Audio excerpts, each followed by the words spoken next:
Hai, welcome back with me in my podcast. Welcome to Teri Diary.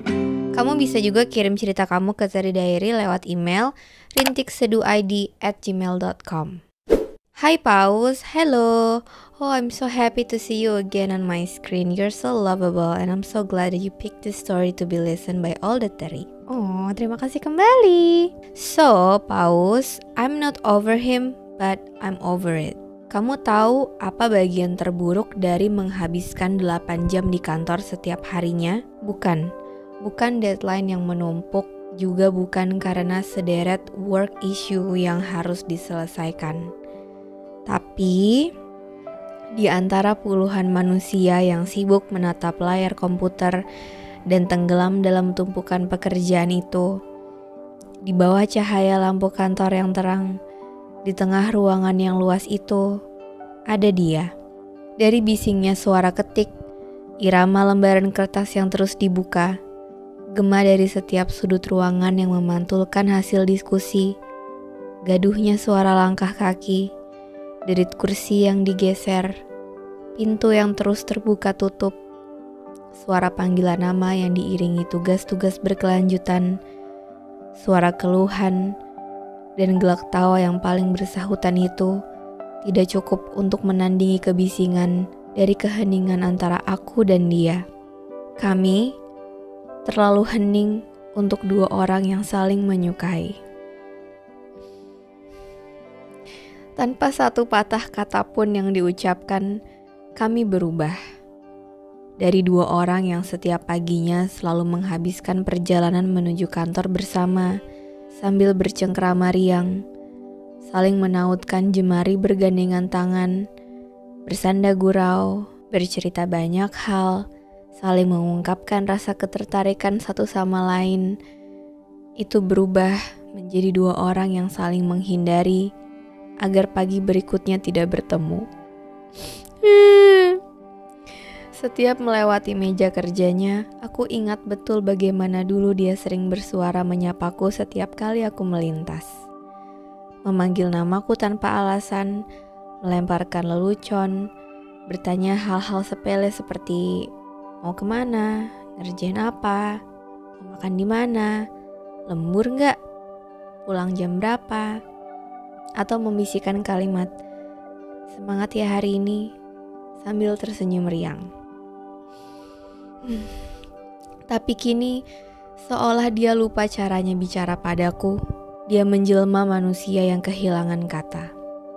Pun sama, aku tidak pernah bisa melupakan sorot matanya yang lembut setiap kali aku tidak sengaja menoleh dan mendapatinya sedang menatapku tanpa mengalihkan pandangannya.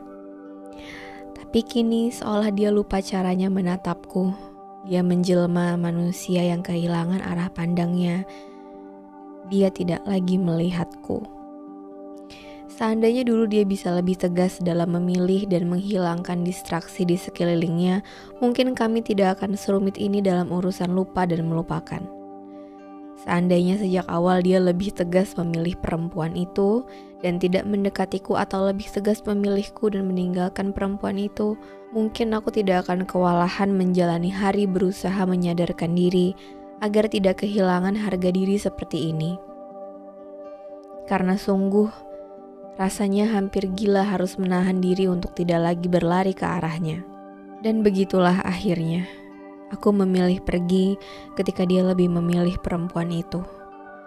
Tepat setelah semua ditentukan, interaksi kami selesai. Seolah kemarin hanya mimpi, hari ini kami kembali menjadi dua orang asing yang pura-pura gak saling kenal. Lucu sekali bagaimana setiap harinya berlalu tanpa perbedaan, tapi ketika aku menoleh ke belakang, semuanya tidak lagi sama. Lalu, kantor kembali menjadi tempat yang isinya hanya barisan kalimat frustasi di dalamnya. Tidak ada lagi sukacita yang menemani, melainkan ketegangan. Paus, bahkan setelah semua yang terjadi, punggungnya masih yang paling gemar aku lihat dari jauh. Semua hal tentang dia membuatku menghembuskan nafas berat, bukan karena aku membencinya, tapi karena aku harus berusaha tidak memperdulikannya. Tetapi pada paragraf terakhir ini, aku merelakannya. Wow, girl. Oh, peluk Teletubbies. Aku terhipnotis banget sih sama tulisan kamu ini. Ya, tetap mengagumi tanpa lagi ada interaksi ya. Rasanya langsung pengen setel lagunya Bernadia yang Masa Sepi. Karena itu yang paling terasa gak sih? Sepinya, kosongnya, sunyinya. Karena kita tahu dulunya kita sama dia itu kayak gimana. Kayak dulu tuh dia adalah satu-satunya keramaian yang paling membuat kita merasa tenang. Dia juga yang jadi alasan tentang kenapa kita ingin menunda tidur, tapi ingin buru-buru bangun karena akhirnya kita menemukan sesuatu yang kita cari dan kita nanti. Itu kan buat bahagia banget ya, ketika kita memiliki tujuan dan perasaan yang baru. Membuat kita semangat untuk menghadapi hari-hari yang gak mudah. Sampai itu harus dirampas dari kita. Sesuatu yang rasanya belum lama kita miliki harus diambil kembali. Seseorang yang pernah menjadi keramaian yang paling menenangkan itu harus berubah menjadi keheningan yang gak kita kenal sama sekali. Keheningan yang kita sebut dengan asing. Dan asing aja udah jadi hal yang paling melelahkan dan menyebalkan ya. Ini apalagi kalau kita harus asing sama orang yang masih kita temui setiap hari. Gimana kita harus melihat orang yang sama, tapi udah beda dalam waktu yang berbarengan. Dan melihatnya akan membuat kita ngebatin kayak, aku pernah lihat dia dengan versi yang hangat dan gak sedingin ini.